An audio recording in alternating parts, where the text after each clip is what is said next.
అందరికీ నమస్తే. Welcome to T-SAT. Group 1 aspirants కోసం టీశాట్ ప్రతిష్టాత్మకంగా నిర్వహిస్తున్నటువంటి ఓరియంటేషన్ ప్రోగ్రామ్కి స్వాగతం. గత వీడియోలో మనం యూనిట్ 2లో శాస్త్రీయ విధాన తీర్మానాలకు సంబంధించి 1958 సైన్స్ రిజల్యూషన్కి సంబంధించినటువంటి అంశాలు తెలుసుకున్నాం. అయితే ఈ 1958 శాస్త్రీయ విధాన తీర్మానం ద్వారా వచ్చినటువంటి అనుభవాలను ఆధారంగా చేసుకొని దాంట్లోని లోటుపాట్లను సరిదిద్దేటటువంటి క్రమంలో 1983 సైన్స్ పాలసీ అనేది రూపొందించడం జరిగింది. ప్రధానంగా 1958 పాలసీ అనేది స్వదేశీ పరిజ్ఞానానికి పెద్దపీట వేయడం జరిగింది. అదేవిధంగా కొన్ని కీలకమైనటువంటి రంగాలను ఎంపిక చేసుకొని ఆ రంగాల యొక్క అభివృద్ధి మీదనే ఇతోధికంగా దృష్టి పెడుతూ అందుకు అవసరమైనటువంటి పరిశోధన కార్యక్రమాలను చేపట్టాలని భావించడం జరిగింది. అయితే దేశాభివృద్ధికి శాస్త్ర సాంకేతికత అవసరమని గుర్తిస్తూనే స్వదేశీయంగా అభివృద్ధి చెందినటువంటి పరిజ్ఞానం మాత్రమే ఏకైక పరిష్కారం కాదని 1958 తీర్మానం అమలులో భాగంగా నేర్చుకోవడం జరిగింది. సో ఆ యొక్క పాఠాలను దృష్టిలో పెట్టుకొని తదుపరి కాలంలో వచ్చినటువంటి పాలసీస్ అన్నీ కూడా అవసరమైనటువంటి మేరకు స్వదేశీ పరిజ్ఞానంతో పాటుగా విదేశీ పరిజ్ఞానం యొక్క ఉపయోగాన్ని సైతం వినియోగించుకోవాలనే దృష్టితో పాలసీస్ అనేది రూపొందించడం జరిగింది. ఆ విధంగా వచ్చినటువంటి పాలసీగా మనకి ఇక్కడ 1983 సైన్స్ పాలసీ అనేది కనిపిస్తూ ఉంది. మరి దీనికి సంబంధించినటువంటి ముఖ్యమైనటువంటి ఉద్దేశాలు, లక్ష్యాలు, వాటికి సంబంధించినటువంటి కీలక అంశాలను ఈ వీడియోలో మనం తెలుసుకునే ప్రయత్నం చేద్దాం. సో ముఖ్యంగా చూస్తే భారతదేశ శాస్త్రీయ విధాన తీర్మానం 1983 గురించి రాయండి అని డైరెక్ట్ క్వశ్చన్ వచ్చేందుకు అవకాశం ఉంది. అయితే ఇవన్నీ ఓ రకంగా చెప్పాలంటే అవుట్డేటెడ్ క్వశ్చన్స్, అంటే గతంలో అడిగి ఉన్నవి. అదేవిధంగా ఇప్పుడు చూస్తే 2013 అనేది వెరీ రీసెంట్ కాబట్టి వస్తే క్వశ్చన్ 2013 మీద అడిగేందుకు అవకాశం ఉంది. లేదా కాలానుగుణంగా వస్తున్నటువంటి మార్పుల మీద కూడా సిలబస్లో భాగంగా టైటిల్ పెట్టడం జరిగింది. కాబట్టి వీటన్నింటినీ నేర్చుకోవాలంటే ప్రీవియస్ పాలసీస్ మీద కూడా ఒక ఖచ్చితమైన ఓరియంటేషన్ ఉండాల్సినటువంటి అవసరం ఉంది. కాబట్టి ఇక్కడ సైన్స్ పాలసీ 1983కి సంబంధించినటువంటి అంశాలు తెలుసుకునే ప్రయత్నం చేద్దాం. ఇక్కడ సైన్స్ పాలసీ 1983 గురించి రాయండి అన్న క్రమంలో ఫస్ట్ ఇంట్రడక్షన్ అనేది కొంచెం ఇక్కడ కీలకంగా భావిస్తాం. అయితే టైటిల్ పెట్టాల్సిన అవసరం లేదని గతంలోనే చెప్పుకున్నాం. కాబట్టి ఇక్కడ భారతదేశ సామాజిక ఆర్థిక అభివృద్ధిలో శాస్త్ర సాంకేతిక రంగం కీలకమని గుర్తించిన నాటి ప్రధాని జవహర్లాల్ నెహ్రూ 1958లో సైన్స్ విధాన తీర్మానాన్ని ప్రవేశపెట్టడం జరిగింది. అయితే ఈ సైన్స్ పాలసీ అనేది తన లక్ష్యాలను సాధించేటటువంటి క్రమంలో కొన్ని లోటుపాట్లను గుర్తించడం జరిగింది. దాంట్లో భాగంగా ఈ 58 పాలసీ అనేది తన లక్ష్యాల సాధన దిశగా ప్రయాణించేటటువంటి క్రమంలో దేశ సమగ్ర అభివృద్ధికి, అంటే అన్ని రంగాలలోనూ కీలకమైనటువంటి అభివృద్ధి జరగాలి, దీనికి స్వదేశీ పరిజ్ఞానం ఒక్కటే పరిష్కారం కాదని గుర్తించడం జరిగింది. మరి 1958లో స్వదేశీ పరిజ్ఞానాన్ని ఎందుకు ఏకైక పరిష్కారంగా భావించారు అంటే విదేశీ సహకారంతో గనక మనం ఈ సాంకేతికతను తీసుకొని వస్తే అది కొన్ని సమయాలలో సహాయ నిరాకరణ చేసేటటువంటి అవకాశం ఉంది, లేదా మన యొక్క సార్వభౌమాధికారానికి భంగం కలిగేటటువంటి అవకాశం ఉంది.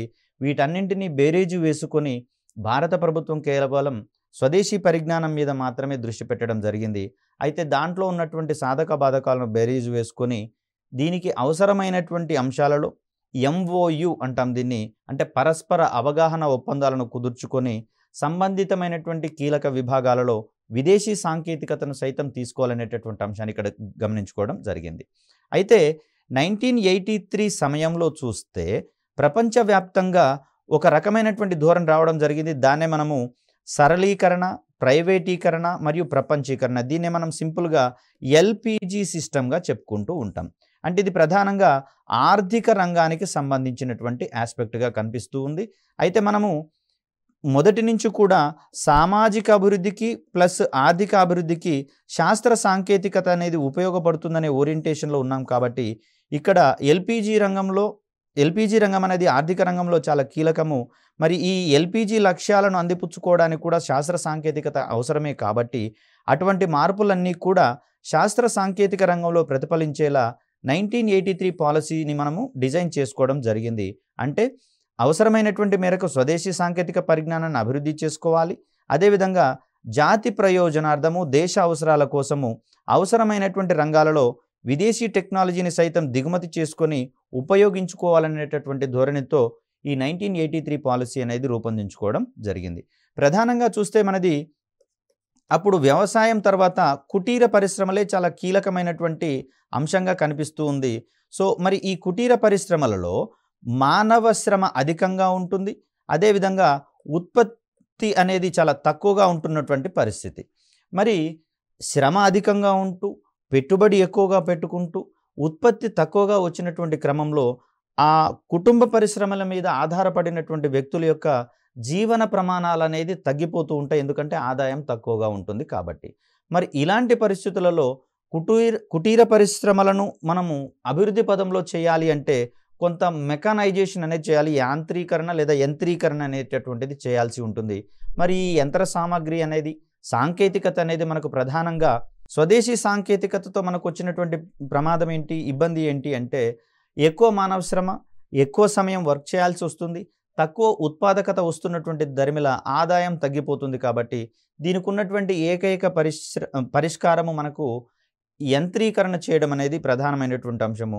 ఫర్ ఎగ్జాంపుల్ వస్త్ర పరిశ్రమను గనక మనం చూస్తే సాంప్రదాయంగా మగ్గాల ద్వారా నేసేటటువంటి వస్త్రాలను భారీ పవర్లూమ్స్ ద్వారా గనక మనము చేయగలిగితే తక్కువ సమయంలో ఎక్కువ ఉత్పాదకత అనేది వస్తుంది, ఉత్పత్తిని సాధిస్తాము. తద్వారా ఆదాయం కూడా గణనీయంగా పెరుగుతుంది. కాబట్టి మరి ఈ ఓరియంటేషన్లో చూస్తే మనకు సాంప్రదాయ రంగాలలో సైతం ఎక్కువ దిగుబడి రావాలి అంటే విదేశీ సాంకేతికత అనేది మనకి ఇక్కడ చాలా కీలకమైనటువంటి అంశము ఇక్కడ గుర్తించడం జరిగింది.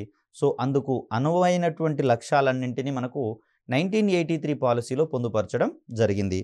సో ఈ లక్ష్యాలకు సంబంధించినటువంటి అంశాలను కనుక మనం చూస్తే దేశీయ వనరుల సమర్థవంతమైన వినియోగానికి, పలు కీలక మరియు వ్యూహాత్మక రంగాలలో స్వయం సమృద్ధి సాధించడం, సెల్ఫ్ రిలయన్స్ని సాధించాలి. అదేవిధంగా సాంకేతిక పరమైనటువంటి పోటీని పెంచడం కూడా ఇక్కడ మనకు చాలా కీలకమే. అంటే ఇక్కడ మానవ వనరులకు భారతదేశంలో కొదవ లేదని ఇదివరకే చెప్పుకున్నాం. అదేవిధంగా సహజ వనరులకు సైతం కొదవ లేదని గతంలోనే చెప్పుకున్నాం. మరి ఈ అపరిమితమైనటువంటి సహజ వనరులను సద్వినియోగం చేసుకోవాలి అంటే శాస్త్ర సాంకేతికత ద్వారానే అది సాధ్యమవుతుంది. అదేవిధంగా తక్కువ వనరులతో ఎక్కువ ఉత్పత్తిని సాధించాలి అంటే మనకు టెక్నాలజీ ఆధారంగానే ఇది పాసిబుల్ అవుతుంది. కాబట్టి ఈ దేశీయ వనరులను సమర్థవంతంగా సద్వినియోగం చేయాలి అంటే స్వయం సమృద్ధి సాధించుకోవడం ఒకటి, దీనికోసము సాంకేతిక పరమైనటువంటి పోటీని కూడా పెంచుకోవడం అత్యావశ్యకం. ఇక్కడ టెక్నాలజీ పరమైనటువంటి పోటీని కనుక మనం పెంచితే కొన్ని కంపెనీలు మరింత అడ్వాన్స్డ్ టెక్నాలజీని అడాప్ట్ చేసుకోవడానికి ప్రయత్నం చేస్తాయి. కాబట్టి ఈ సందర్భంలో కంపెనీల మధ్య ఆరోగ్యకరమైనటువంటి పోటీ కనుక పెరిగితే దేశీయ మార్కెట్లో కావచ్చు, విదేశీ మార్కెట్లో కావచ్చు వస్తువులను సకాలంలో అందజేయవచ్చు. తద్వారా గణనీయమైనటువంటి పురోగతి సాధించవచ్చు. కాబట్టి దీన్ని మనము ప్రాథమిక లక్ష్యంగా నిర్ధారించుకొని మొదటగా దీన్ని పెట్టుకోవడం జరిగింది. అదేవిధంగా మరొక లక్ష్యాన్ని కనుక మనం గమనిస్తే శాస్త్ర సాంకేతిక అభివృద్ధికి స్వదేశీ పరిజ్ఞానంతో పాటు అవసరమైనటువంటి రంగాలలో విదేశీ టెక్నాలజీ దిగుమతికి ప్రాధాన్యం ఇవ్వడం, అందుకు అవసరమైనటువంటి సరళీకరణలను రూపొందించడం. మనం మొదట్లోనే చెప్పుకున్నాం, స్వాతంత్రం వచ్చిన తొలినాళ్లలో రక్షణాత్మక ధోరణిని మనం ప్రదర్శించడం జరిగింది. దీంట్లో భాగంగా విదేశీ సాంకేతికతకు సంబంధించి చూస్తే లైసెన్సింగ్ విధానాన్ని అత్యంత కఠినతరం చేయడం జరిగింది.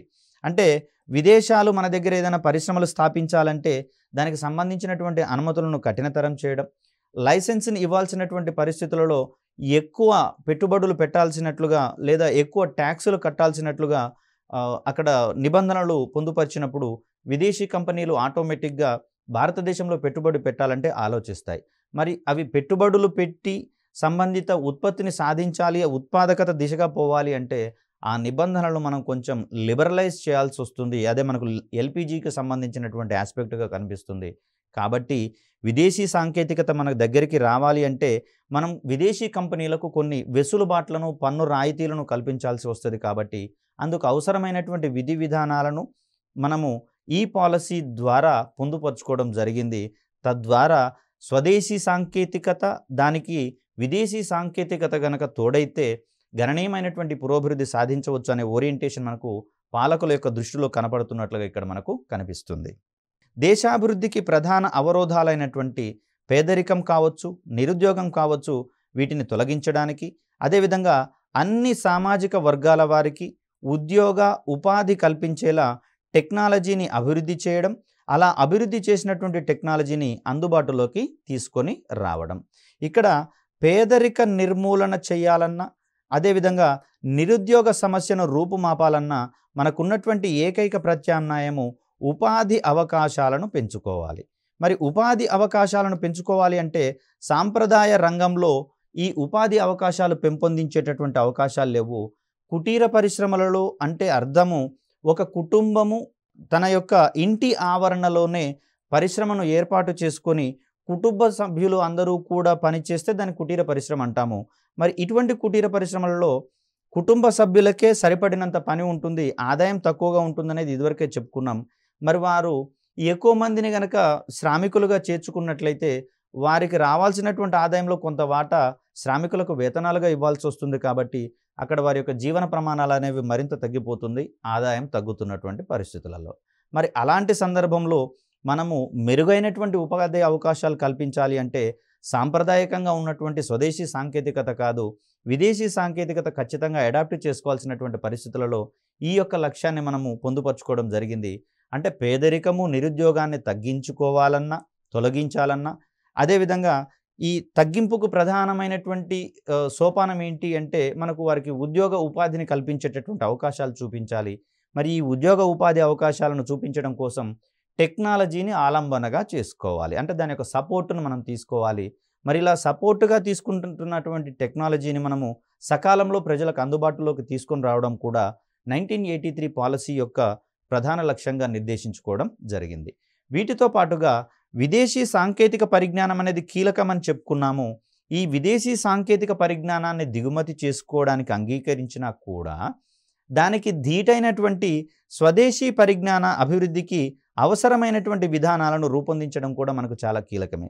ఫర్ ఎగ్జాంపుల్ చూస్తే రష్యా వారు అందించినటువంటి క్రయోజనిక్ ఇంజన్ ఆధారంగా మనము జిఎస్ఎల్వి మార్క్ 1 వాహక నౌకలను వాడుకున్నాం. ఓకేనండి. అంటే జిఎస్ఎల్వి మార్క్ 1 వాహక నౌకలు అంటే అర్థం ఏంటంటే రష్యా ఇచ్చినటువంటి క్రయోజనిక్ ఇంజన్లను వాడినటువంటి వాహక నౌకలే జిఎస్ఎల్వి మార్క్ 1. మరి మార్క్ 2 ఏంటి అంటే అసలు రష్యా ఒకానొక దశలో అమెరికా యొక్క ఒత్తిడికి తలొగ్గి భారతదేశానికి క్రయోజనిక్ ఇంజన్లను ఇవ్వడానికి నిరాకరించింది, ఆ సాంకేతికతను బదిలీ చేయడానికి నిరాకరించింది. ఎందుకు అంటే ఈ సాంకేతికతను గనక మిస్సైల్ టెక్నాలజీలో వాడితే సుదూర లక్ష్యాలను సైతం ఛేదించేటటువంటి సామర్థ్యం భారత్కు వస్తుంది. కాబట్టి అది ఆసియా దేశాల్లో కావచ్చు, ప్రపంచవ్యాప్తంగా కావచ్చు ఆయుధ పోటీని పెంచుతుంది, తద్వారా శాంతి భద్రతలకు విఘాతం కలుగుతుందనే ఓరియంటేషన్లో అమెరికా అలా బలవంతం చేయడం జరిగింది. మరి ఇక్కడ మనం చేసినటువంటి పని ఏంటి అంటే ఈ రష్యా ఇచ్చినటువంటి క్రయోజనిక్ ఇంజన్లను ఆధారంగా చేసుకుని స్వదేశీయంగానే క్రయోజనిక్ ఇంజన్లను డెవలప్ చేసుకున్నాము. ఆ విధంగా వచ్చినయే మనకు జిఎస్ఎల్వి మార్క్ 2కి సంబంధించినటువంటి వాహక నౌకలు. అంటే ఇక్కడ రష్యా ఇచ్చినటువంటి క్రయోజనిక్ ఇంజన్లతో ఆగిపోకుండా దానికి ధీటైనటువంటి సాంకేతిక పరిజ్ఞానం మనం కూడా అడాప్ట్ చేసుకున్నాము. తద్వారా ఈ రంగంలో స్వయం సమృద్ధిని సాధించేటటువంటి అమూల్య అవకాశాలను మనం అందిపుచ్చుకోవడం జరిగింది. సో అందుకే ఇక్కడ మనం ఏం చెప్తున్నాము, విదేశీ సాంకేతికతకు అంగీకరిస్తున్నాము. ఎందుకు అంగీకరిస్తున్నాము? స్వదేశీ సాంకేతికత సరిపోవట్లేదు కాబట్టి. కానీ పూర్తిగా విదేశీ సాంకేతికత మీదనే ఆధారపడకుండా అందుకు అనుగుణమైనటువంటి స్వదేశీ సాంకేతిక పరిజ్ఞానాన్ని సైతం మనం ఇక్కడ అందిపుచ్చుకోవాలనేటటువంటి అంశాన్ని ఇక్కడ తీసుకున్నాం. దానికి సంబంధించినటువంటి విధానాలను కూడా ఇందులో పొందుపరచాలి. దీంట్లో మెయిన్ చెప్పాల్సి వస్తే మనకు రివర్స్ ఇంజనీరింగ్ అనే ఒక కాన్సెప్ట్ ఉంటుందండి. అంటే ఏదైనా ఒక ఉపకరణం గనక భారతదేశానికి వచ్చినట్లయితే ఆ యంత్రానికి సంబంధించినటువంటి పూర్తి మెకానిజంని అవగాహన చేసుకునేటందుకు గాను చేసేటటువంటి ఒక ప్రక్రియగా మనకు రివర్స్ ఇంజనీరింగ్ అనేది కనిపిస్తుంది. దీన్ని ప్రధానంగా చూస్తే తొలినాలలో వచ్చినటువంటి సౌండింగ్ రాకెట్ పరిజ్ఞానంలో కూడా ఈ రివర్స్ ఇంజనీరింగ్ ప్రాసెస్ని తీసుకొని మనకు తొలినాలలో అమెరికా నుంచి సౌండింగ్ రాకెట్లు వచ్చాయి. తర్వాత స్వదేశీయంగానే మనము రోహిణి శ్రేణికి సంబంధించినటువంటి సౌండింగ్ రాకెట్లను డెవలప్ చేసుకోవడం జరిగింది. మరి ఈ క్రమంలో ఈ రివర్స్ ఇంజనీరింగ్ యొక్క ప్రాధాన్యత అనేది మనకు అత్యంత కీలకంగా పరిగణిస్తున్నాం. కాబట్టి విదేశీ సాంకేతికతకు ఓకే చెప్తూనే అవసరమైనటువంటి పరిధిలో స్వదేశీ సాంకేతికతను సైతం దానికి ధీటుగా తయారు చేసుకోవాలనేది ఇక్కడ మనకు ప్రధాన ఉద్దేశంగా కనిపిస్తూ ఉంది. భారతదేశానికి వెన్నుముకగా పరిగణించినటువంటి రంగాలు రెండండి. వ్యవసాయ రంగం ఒకటి, దానితో పాటుగా కుటీర పరిశ్రమల రంగం ఒకటి. అంటే గ్రామాలలో కావచ్చు, పట్టణాలకు చిన్న చిన్న పట్టణాలకు సంబంధించినటువంటి ప్రజల యొక్క అవసరాలను తీర్చడం కోసం ప్రధానంగా కుటీర పరిశ్రమలే మనకక్కడ వెన్నుదన్నుగా నిలబడినటువంటి తరుణంలో ఈ సాంప్రదాయ రంగాలైనటువంటి ఈ కుటీర పరిశ్రమలను అభివృద్ధి చేయాలంటే సాంకేతిక పరిజ్ఞానం అనేది ఇతోధికంగా ఉపయోగపడుతుంది. ఫర్ ఎగ్జాంపుల్ చూస్తే వస్త్ర పరిశ్రమలో సాంప్రదాయకంగా అయితే మగ్గం ద్వారా, చేనేత మగ్గం ద్వారా నేసేవారు. దీని ద్వారా మ్యాన్ పవర్ అనేది ఎక్కువ కాలం కష్టపడాల్సి వచ్చేది.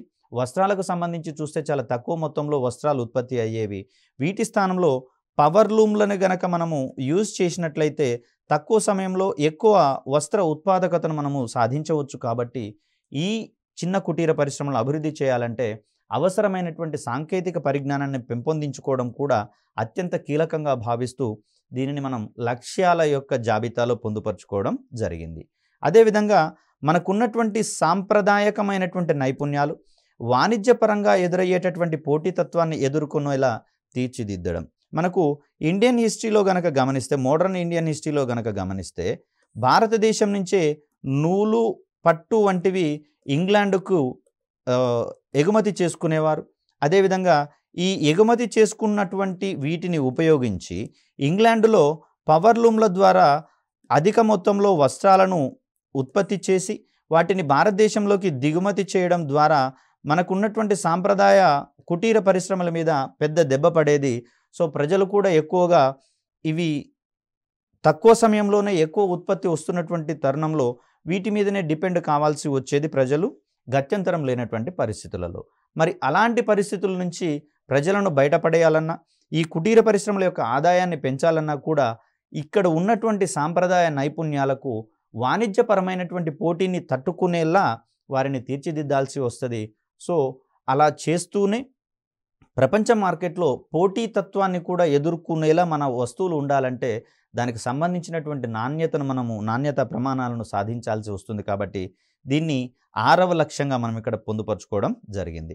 దీనితో పాటుగా సాంకేతికత సహాయంతో యంత్రాల యొక్క ఆధునికీకరణ చేపట్టి స్వల్ప పెట్టుబడితోనే గరిష్ట అభివృద్ధి దిశగా ప్రయాణించడం. అంటే ఆల్రెడీ సాంకేతికతను మనం అందిపుచ్చుకున్నాం.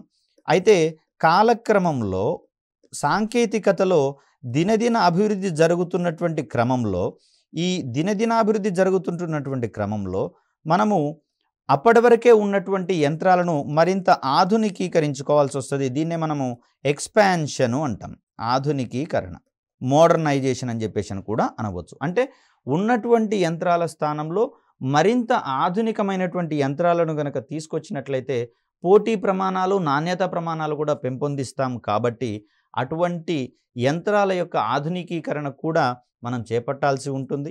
ఈ యంత్రాల యొక్క ఆధునికీకరణ ఎందుకు చేస్తాము అంటే స్వల్ప స్థాయిలోనే ముడి వనరులను లేదా ముడి సరుకులను ఉపయోగించి ఎక్కువ మొత్తంలో ఉత్పత్తిని సాధించేటటువంటి దిశగా ఈ యంత్రాల ఆధునికీకరణ అనేది ఎక్కువగా ఉపయోగపడుతుంది. కాబట్టి దీన్ని మనము 1983 పాలసీ యొక్క లక్ష్యాలలో భాగంగా దీన్ని మనం పొందుపరుచుకోవడం జరిగింది.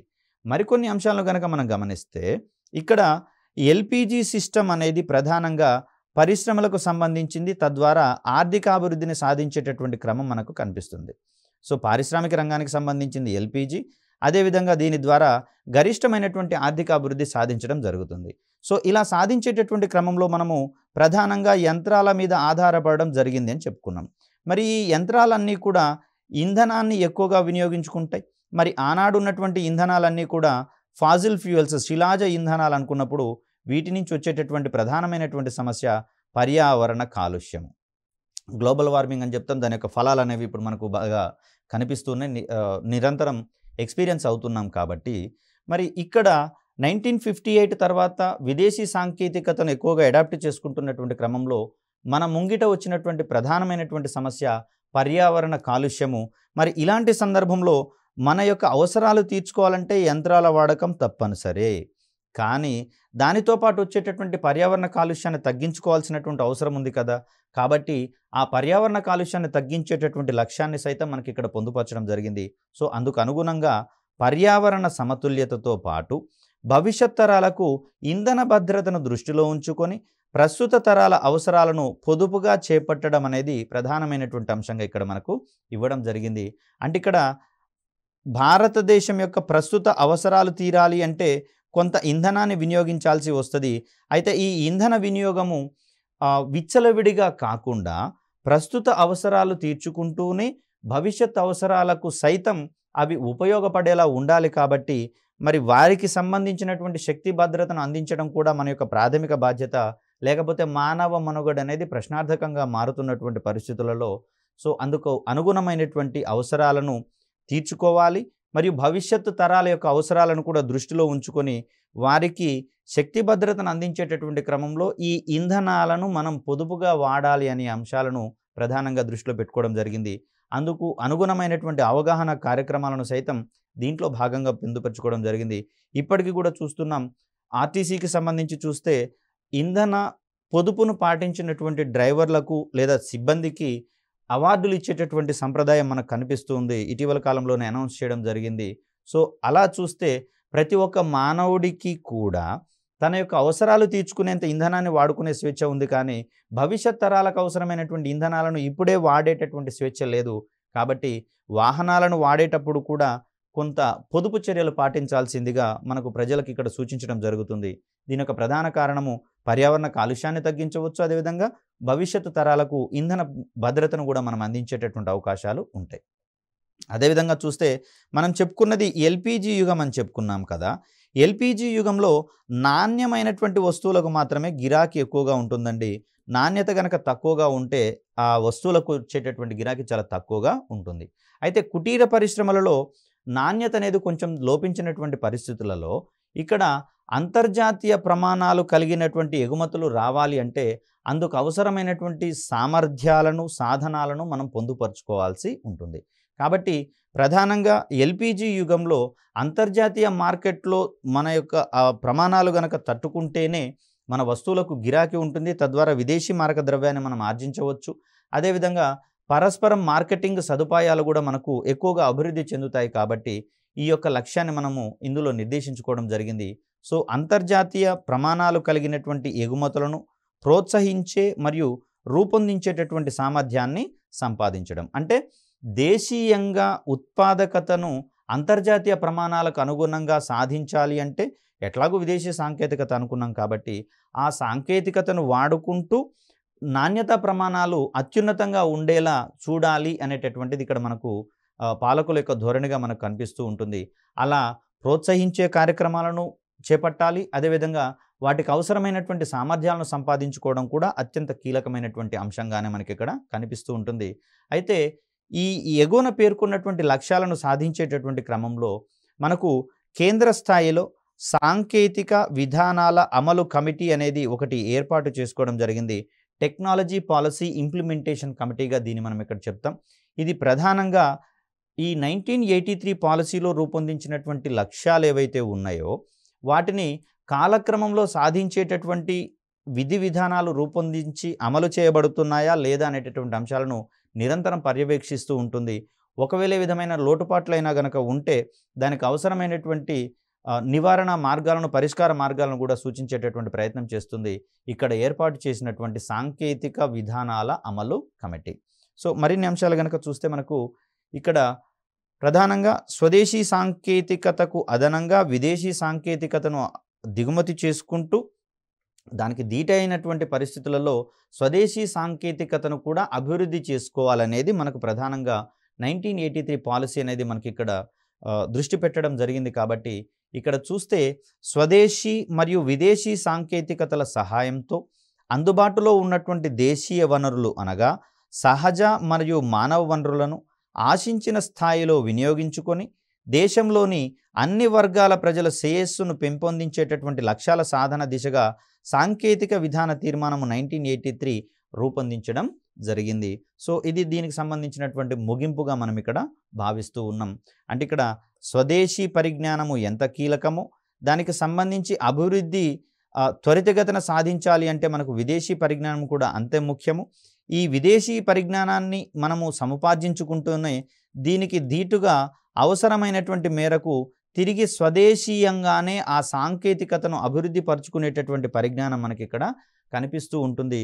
తద్వారా ప్రతిసారి సాంకేతికతను ఆధునికీకరించేటటువంటి క్రమంలో కూడా విదేశాల మీద ఆధారపడకుండా ఉండాల్సినటువంటి ధోరణిని మనకిక్కడ పాలకులు ప్రదర్శించడం జరిగింది. సో ఇక్కడ 1983 పాలసీ అనేది ప్రధానంగా 1958 పాలసీలో ఉన్నటువంటి లోటుపాట్లను పూరించడం కోసము ఉద్దేశించబడినట్లుగా మనకిక్కడ కనిపిస్తూ ఉంది. అదేవిధంగా అభివృద్ధి సాధించేటటువంటి క్రమంలో ఎదురయ్యేటటువంటి సమస్యల పరిష్కార మార్గాలకు సైతం 1983 విధాన తీర్మానం అనేది పెద్దపీట వేయడం జరిగింది. అందుకు అనుగుణంగానే ఏర్పడేటటువంటి పర్యావరణ కాలుష్యానికి సంబంధించినటువంటి పరిష్కార మార్గాలను ఇక్కడ పొందుపరచుకోవడం జరిగింది. అదేవిధంగా సాంప్రదాయకమైనటువంటి నైపుణ్యాలన్నీ కూడా ప్రపంచ స్థాయి ప్రమాణాలకు అనుగుణంగా ఉండేలా వాటిని తీర్చిదిద్దుకునేటటువంటి క్రమాన్ని కూడా ఇక్కడ నిర్దేశించుకోవడం జరిగింది. వీటన్నింటితో పాటుగా కీలకమైనటువంటి రంగాలు ఏవైతే ఉన్నాయో ఆ కీలకమైనటువంటి రంగాలన్నింటినీ కూడా సర్వతోముఖాభివృద్ధి సాధించుకుంటూ ప్రజలలో పేదరికము మరియు నిరుద్యోగానికి సంబంధించినటువంటి సమస్యలను తగ్గించుకునేటటువంటి క్రమంలో కూడా ఈ పరిజ్ఞానం యొక్క వినియోగం అనేది ఇతోధికంగా తోడ్పడుతుంది. కాబట్టి మరి అందుకు అనువైనటువంటి లక్ష్యాలను మనము నిర్దేశించుకుంటూ అందుకు సరిపోయేటటువంటి అవగాహన కార్యక్రమాలను, చైతన్య కార్యక్రమాలను ప్రజలలో పెంపొందింప చేసుకుంటూ దేశ అభివృద్ధిని సాధించాలి, తద్వారా సామాజిక అభివృద్ధి సాధించాలి. ఇలా సామాజిక అభివృద్ధి అనేది ఏ ఒక్క ప్రాంతానికో ఏ ఒక్క వర్గానికో పరిమితం కాకుండా దేశవ్యాప్తంగా ఉండాలనేటటువంటి సదుద్దేశం మనకి ఇక్కడ కనిపిస్తూ ఉంది. సో ఈ 1958 మరియు 1983లలో ఏర్పడినటువంటి పలు లోటుపాట్లన్నింటినీ కూడా పూరించుకునేటటువంటి క్రమంలో తదుపరి వచ్చినటువంటి 1993 పాలసీ, 2003 పాలసీ, అదేవిధంగా 2013 పాలసీస్ రూపొందించడం జరిగింది. ప్రధానంగా 1983 వరకు చూస్తే సైన్స్ పాలసీస్గా చెప్పుకుంటూ ఉంటాం.